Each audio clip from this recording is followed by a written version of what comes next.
The pain in my stomach was unbearable. I tried to keep calm, but the weight of my body and the pressure on my belly made it hard to breathe. I gasped for air, and suddenly, I felt a sharp kick. It wasn't the baby, it was him. My husband's foot struck me with an alarming force, sending shockwaves of pain through my body. I couldn't comprehend what was happening. The man I had married, the father of my unborn child, had just kicked my pregnant belly. Panic surged through me as I struggled to understand why. Hello, my name is Madeline, and I'm 30 years old. I moved from the countryside to Denver for college and eventually found a job. I married Jake 2 years ago, and now we're expecting our first child. I met Jake at work, where he was the son of the president of one of our client companies. Jake has an older brother, Ryan, who works as a senior executive in the company and is known for his success. Rumors have been swirling that Ryan might become the next president. Though Jake isn't the heir, he has been working at the company as a senior executive, and he plans to stay in the role for a long time. At first, I wondered why someone like Jake would take an interest in me, but his persistent attention won me over, and eventually we started dating. He was kind and charming, and his family's company was stable with a long history. I found myself more and more attracted to Jake and decided to marry him. When we got married, I quit my job, influenced by a comment from my mother-in-law, Caroline. It's only natural for a woman to focus on her family after getting married, she had said. And at least until the child is 3 years old, the mother should be the one raising them. I didn't resist quitting my job because I had always been open to the idea of staying home to raise our family. When I announced my pregnancy, Caroline was thrilled, but she immediately commented on how my sister-in-law, Lindsay, hadn't quit her job even after having children. It's disgraceful to send kids to preschool while their mother works. It makes our family look bad, Caroline would say whenever we visited her. Jake, too, would echo his mother's complaints, often agreeing with her when she badmouthed Lindsay. It felt strange and uncomfortable to hear them speak so negatively about Lindsay, but I stayed quiet, not wanting to cause tension. Unfortunately, my silence made them think I shared their opinions, and their gossip only escalated. Time passed, and despite how harshly Jake sometimes treated me, I began to think that I was at least better off than Lindsay. That thought helped me cope with the increasing demands and criticisms from both Jake and Caroline. As time went on, my pregnancy progressed, and I reached 9 months. At a recent checkup, everything seemed on track, and we found out we were having a baby girl. I was excited and told Jake right away, but he didn't seem too interested. Maybe men have a harder time connecting with the baby until they're born, I thought, trying to brush it off.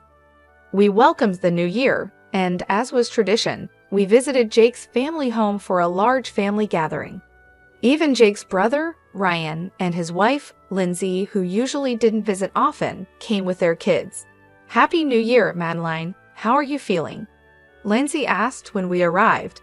Before I could answer, Jake jumped in, his tone dismissive. "She's fine. Don't worry about it." He forced a smile at Lindsay before walking away without properly greeting her. Caroline quickly pulled me aside as soon as I walked into the house. "Madeline, I've been waiting for you. It's been so lonely without anyone to talk to," she said, her tone cheerful but her words tinged with criticism. Lindsay was right there, but it was as if Caroline didn't even acknowledge her presence. I gave a polite smile and nodded, trying to keep the peace. As the evening went on, the family gathered for dinner.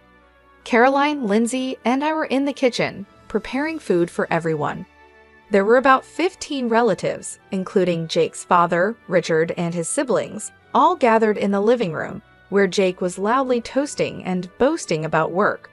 I could hear him over everyone else, talking about how things were going smoothly at work, and how Madeline listens to me and Mom, so life's great with a good wife. It wasn't a compliment. I could tell it was a dig at Ryan and Lindsay. I kept quiet, but my stomach was starting to hurt from all the running around. Lindsay was the first to notice. "Madeline, you've been rubbing your belly a lot. Are you okay?" she asked, her voice full of concern. Before I could respond, Caroline chimed in sharply, "Oh, you should rest if you're in pain. We wouldn't want anything to happen." Taking her advice, I sat down in a chair in the room next to the living room, rubbing my belly and trying to relax.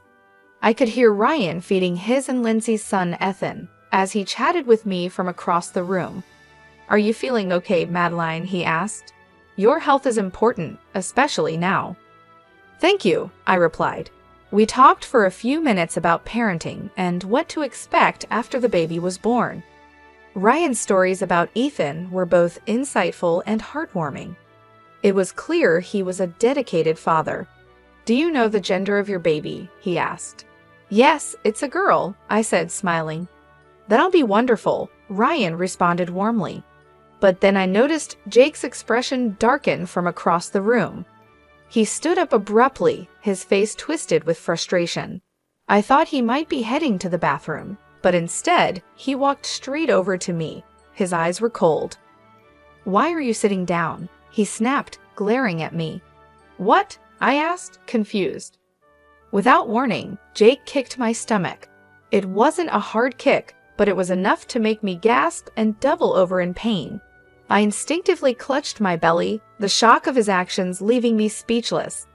My heart pounded in fear, not just for me, but for my baby. "What are you doing, Jake?" Ryan's voice cut through the room, filled with anger and disbelief. Jake shrugged, unfazed. "It's common sense for a wife to stand. Why is she sitting here chatting while mom is working?" Ryan stepped forward, his tone serious. "That's too much. You need to stop this."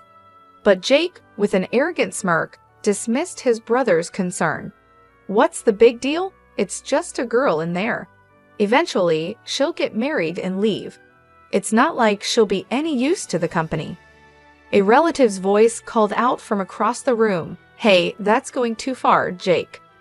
Jake laughed, completely ignoring the growing tension in the room. "I've decided not to be like those husbands who spoil their wives. If my wife's being negligent, it's my job to correct her," he said smugly. I sat there, still clutching my belly, too stunned to respond. How could the man I married say such things? As Jake walked away, still laughing, I couldn't believe what had just happened. The pain in my stomach wasn't just physical.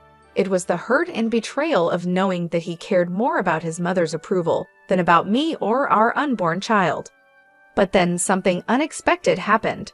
Richard, Jake's father, who had been quietly watching the scene unfold, suddenly stood up. Without a word, he crossed the room, his expression dark.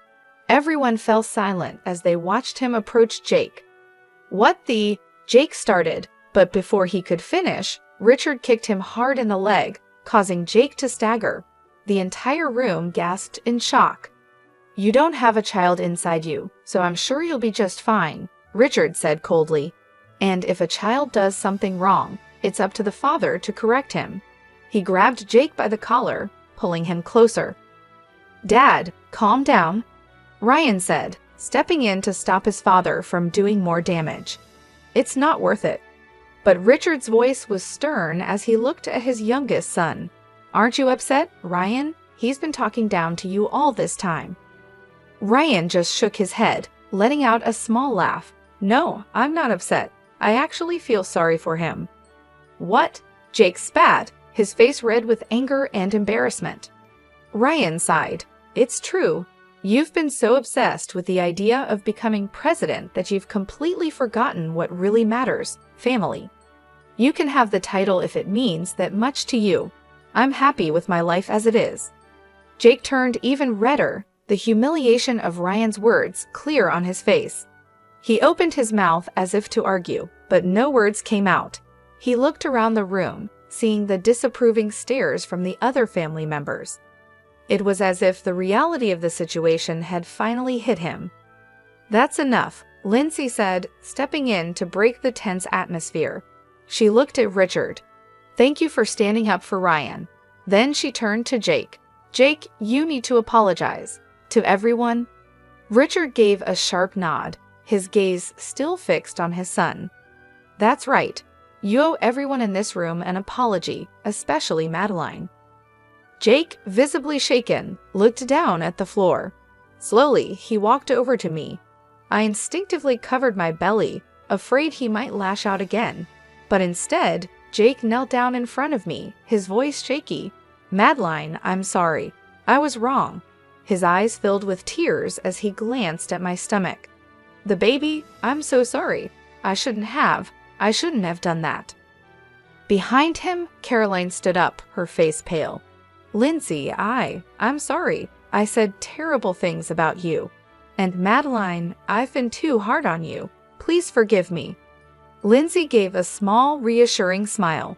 "It's okay, Caroline, but you should really be apologizing to Madeline. She's been under a lot of pressure, and the baby doesn't need to hear these things either." Caroline nodded, turning to me. "Madeline, I'm sorry. I've been unfair to you." I didn't know what to say.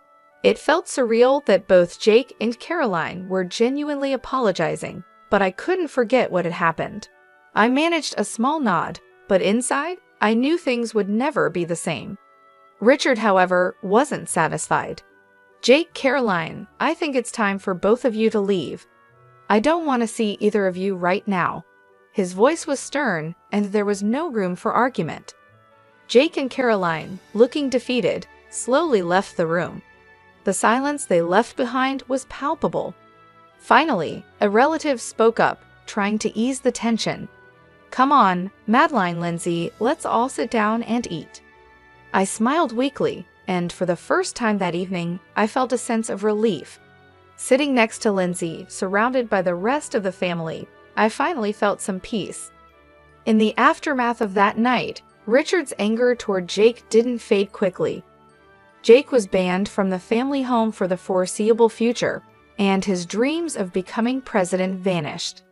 Though he continued to work at the company, there was no longer any sign of advancement. He was stuck in his position, a far cry from the executive role he had envisioned for himself. Unable to forgive Jake for kicking me during my pregnancy, I suggested a separation. He offered a deep apology, promising never to drink alcohol again and to change his ways, but I wasn't convinced. Jake had nowhere else to go, so he ended up staying at the company, managing to get by with takeout meals and showering at a nearby gym. Over time, the stress of his new life took its toll on Jake. He lost a significant amount of weight within a month, but continued working hard and frequently checked in on me. "Do you need anything? How's your health?"